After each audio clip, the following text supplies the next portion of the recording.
Hi YouTubers, I'm glad you're here. I'm going to be canning potatoes. I already did one test run and I found out that a 10-pound bag of potatoes will fill up 7-quart jars. And I'm currently peeling them and soaking them. Now, I got these potatoes at Aldi's. And I bought a bunch of them because they were on sale for $5.29 a bag. Another thing that I'm going to be doing different to save on energy is sterilizing my jars inside the pressure canner. I thought, well, if there's power outages and you have to use an alternative source besides maybe your gas stove or electric stove, maybe you're using a wood stove, you won't want to put your jars inside the oven to sterilize. So I'm sterilizing them inside the canner, and once they're sterilized and I have my potatoes all cut, I'll fill them up and then put them in the canner. For my elevation, it is at 11 pounds for 40 minutes. I'm going to put the lid on it too to let it steam for a little bit to help with the sterilization process. But I'm just kind of thinking outside the box for doing things like this. Now, another thing I'm going to be doing is adding spices to my potatoes. I'm going to be adding basil and Himalayan salt. Now, the first test run that I did, I think I put too much basil in the canning jars because 2 of them didn't seal, and I noticed that the basil had risen to the top of the canning jars and was all up inside the lids. Maybe I'm wrong, I don't know. So I went to my storage unit and I got my canning jars, and I got some really old ones. This one's Atlas. Here's another one. This is Ball. So I gotta finish peeling my potatoes, and we'll be back in a minute. After watching many videos on YouTube, some boil their potatoes for 10 minutes, and that's because FDA recommends it, and then some don't. The test run that I did yesterday, I did not boil them, and they came out with a consistency like you would want for a potato salad. You know, chunks that are not too mushy, but not too firm. So, okay, this is what I'm going to do. I got my jars all sterilized. Like I said, some of these are really old. This is Golden Harvest. I got some older, I don't know what, oh, that's Ball. And that one's Atlas. Yeah, and then, yeah, just some are Kerr, different ones. So anyways, I'm going to use less basil this time, because I suspect that is why my test run batch, 2 of the lids didn't seal, because I put in too much basil. So we're gonna start and put them in here. I put the spices at the bottom. Alright, back in a minute. Alright, potatoes cut up in the size of about 1.5 inch. I got the jar full, 1 inch of headspace. The salt that I used was Himalayan pink salt. I found out that you cannot use iodine salt for canning because it makes the water cloudy. Alright, gonna add our water.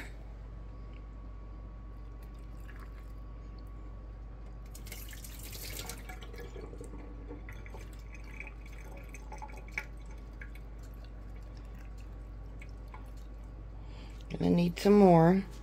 This is hot water. Not real hot, but hot enough you can see it steaming. You see the spices coming up. And we'll get out the air bubbles. Make sure there's no air in there. It's really hard to push the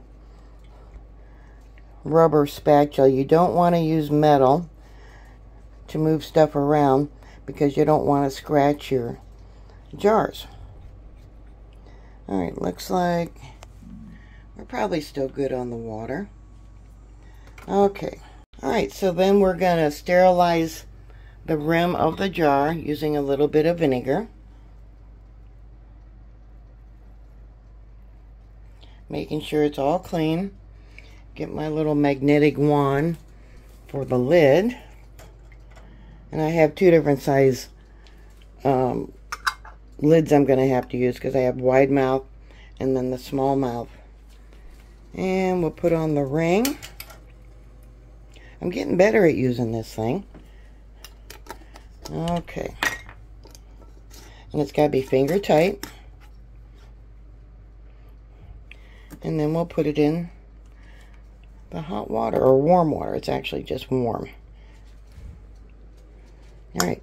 Now you can have a little bit more water than what the manufacturer recommended. You cannot have less, because you do not want your pressure canner to go dry. If it goes dry, yeah, the pressure valve could blow out.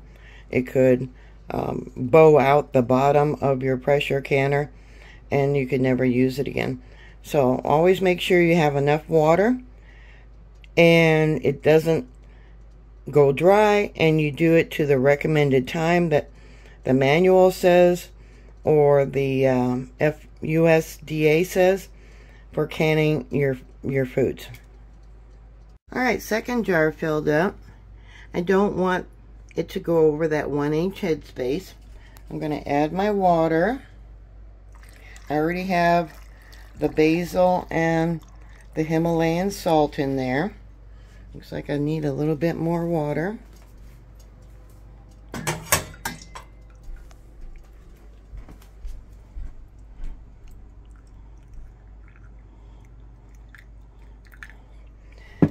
And we're gonna use my little handy dandy tool to get the bubbles out. Now you can see this time there's more bubbles. I don't know why the other one. It's still hard to get it all the way down in there. And of course, see how the spices are rising? Alright. How's the water? Maybe, I think it's good. Alright, we'll sterilize our lip. And this is a wide mouth, so I have to get the wide mouth band and seal, I should say.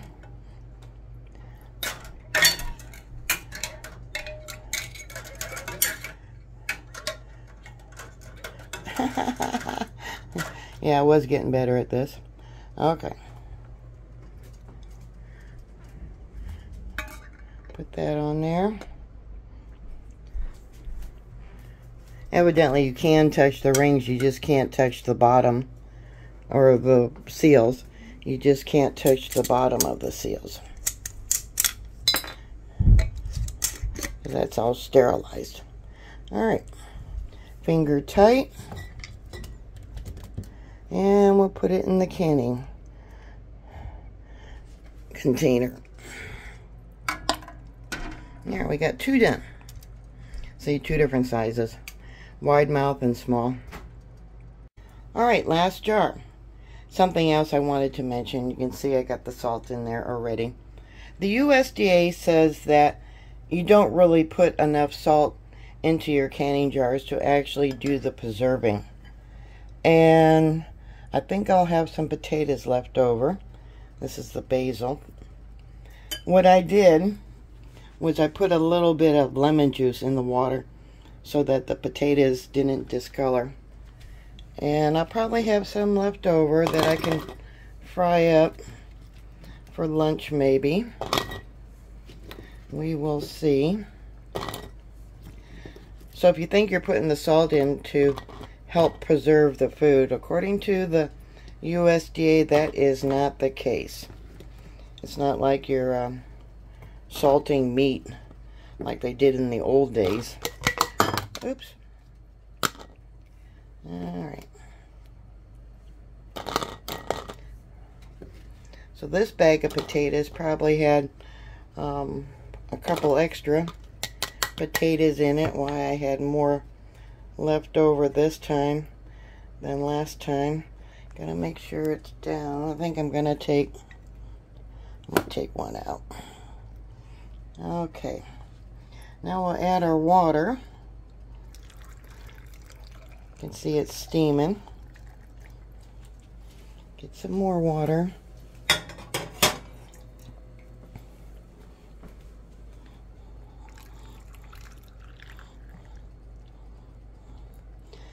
And this will pressure cook at 11 pounds for my elevation.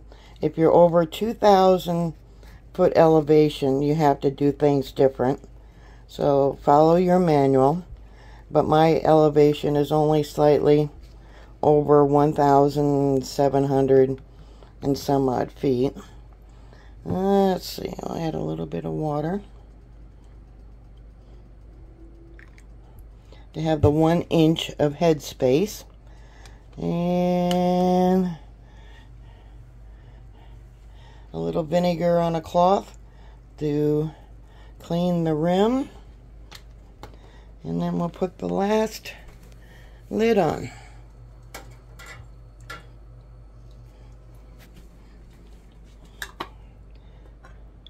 You can touch the top, you just can't touch the bottoms. Okay. Yeah, that water's hot, or warm. Okay. And we'll make it finger tight. Get it on there. There we go. Finger tight. And then we'll put it in, let's make sure. We'll put it in the canner. Alright, last one. Here we go. 7 jars from 10 pounds of potatoes, with potatoes left over.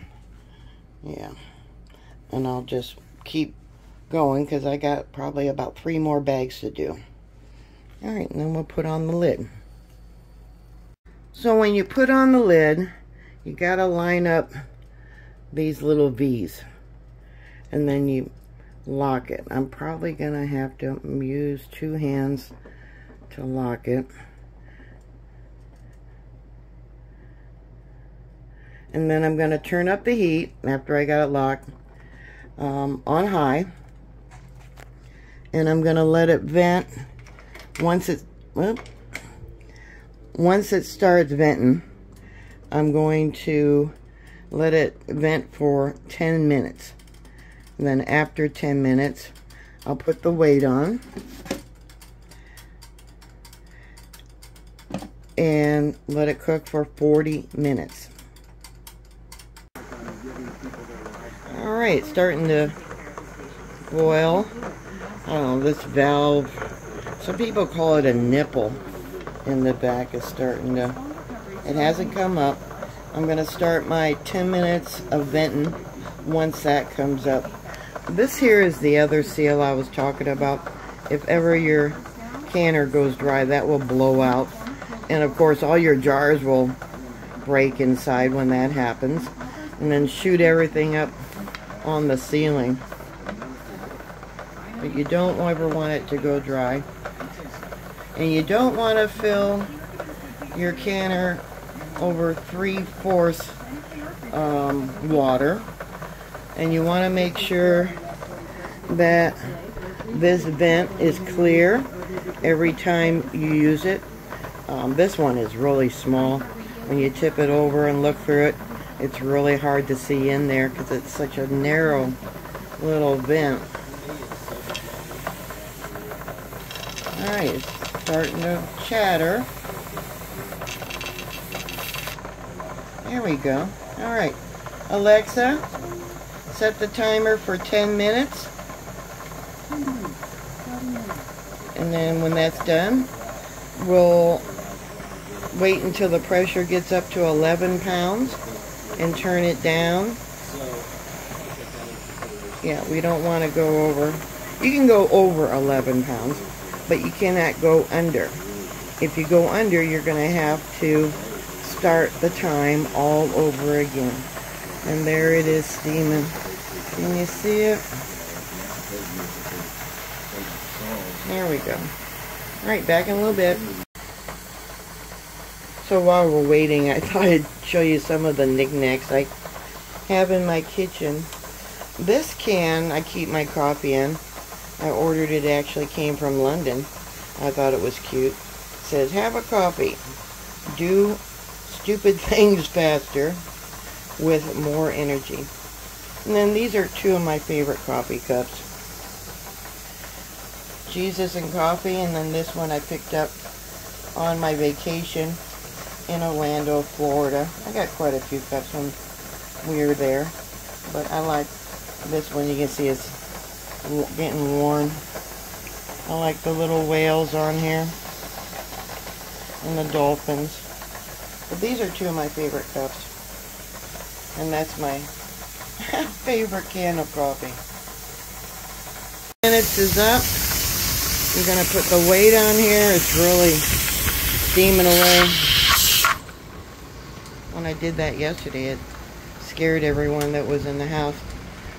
Wait for the pressure to go up. Now I turned my air conditioner on to dry, and it's not too far because this raises the humidity. I think currently is 79% humidity in here. And I normally don't run the air conditioner because it's so close to the canner. Not supposed to have cold air blowing on it. I got the vents turned so they're going away from it, but I'm sure it's still getting some cold air blowing on it. But anyways, I ran it yesterday because everyone's complaining that the canner made it too hot. Bunch of wusses. I just had to keep a better eye on the pressure gauge. Now I did notice once I get up to my 11 pounds, I have to constantly, slowly turn down my burner. And I think that's because of the food cooking inside the processor as it slowly heats up. If I turn it down too far, then the temperature drops, or the pressure drops too much. So I have to slowly reduce the heat to keep it at 11 pounds. And I think the reason is because as the food inside the jars cooks, until it gets to a certain temperature, yeah, it's going to take a little bit more heat. There's my weather station, and it shows what the temperature is here inside my apartment and the humidity. 79, was it 79? Oh no, excuse me, 72 degrees. It's the bottom one in red. Let me see if I can point right there. And 73% humidity. So the air conditioner is drawing out some of the humidity. Alright, we're just about at 11 pounds. This is where I start adjusting my heat. Doing it slowly. If I turn it down too fast, yeah, it cools off too fast, so I gotta do it a little bit at a time. I do not leave my pressure cooker unattended. So we'll just have to keep on it and keep adjusting until finally, like I said, the food inside the cans gets heated, and then it will stay at 11 pounds once that food is warmed up. Alright, 40 minutes is up. I'll turn it off. Look how far down I had to turn it to get it adjusted. And we'll wait for it to drop to 0 where it's not letting any steam out whatsoever. We'll see how they turned out. Alright, I believe it's all done. Yep, no steam coming out. Let me set this down and then we'll open it. And when you open it so it's not facing towards you, but away from you. Alright, let's see if I can pick this up by holding the phone. Okay. I don't know. I don't think I can. Let me try. Alright, hold on. There we go. Oh, yep, I'm making sure the water that comes off the lid doesn't drip all over your feet. Okay, we'll set this down. And we'll take a look. There they are. Okay, I only have right now 7 jars. So I'm only of quarts left. I'm gonna have to buy more to do my potatoes. I do have the smaller canning jars that I can use. Alright, let's take these out. With the potato shortage, yeah, I'm trying to put up as many as I can. I have heard restaurants have put signs on their doors, stating that because of the potato shortage, restaurants won't be serving potatoes until the next harvest. That very well could be true. Alright. Take the next one out. Looks good. Take out another. Looks good. Like I said, I didn't put as much basil in the jars this time. I think I put too much in before. That's when I did my test. Ooh, that is why I think the lids didn't seal on 2 of the jars. Let me make some room here. I'll move that to the sink. Alright. And once these cool, tomorrow I'll take the rings off, wash the jars, and label them, but that won't be done until tomorrow. Yeah, and I gotta order some new rings. You can see they're getting discolored. I'm not supposed to use them when they're rusted, and they're getting discolored. So I'm gonna have to get some more of those. Alright, I'm not picking them up high enough. Too busy yakking. Yeah. Alright, there we got 7 jars. I got 7 to do some more. I'm gonna do some more potatoes later. I already got them peeled. Yeah, it took me almost 40 minutes to peel them all. Felt like I was what, in the army? I've never been in the army, but I felt like I was in the army peeling potatoes. So definitely put up your food. Like I said before, and I keep repeating, only probably about 50% of our crops came in this year because of either the drought or the heat, whatever. And food is going to be very expensive next year, and there's probably going to be food shortages later this year. Yeah, gotta prepare. And if war breaks out, oh my goodness, yeah, definitely going to be food shortages. But this probably cost me about 75 cents a jar, maybe less. Because I only paid $5.29 for a 10-pound bag, and I got 7 jars with potatoes left over from a 10-pound bag. If anyone out there has more suggestions about how I should do this better, please put that down below. Yeah, I'm a newbie. This is probably only my 4th or 5th batch of food that I have pressure canned. So I am still learning. Always do what your manual says.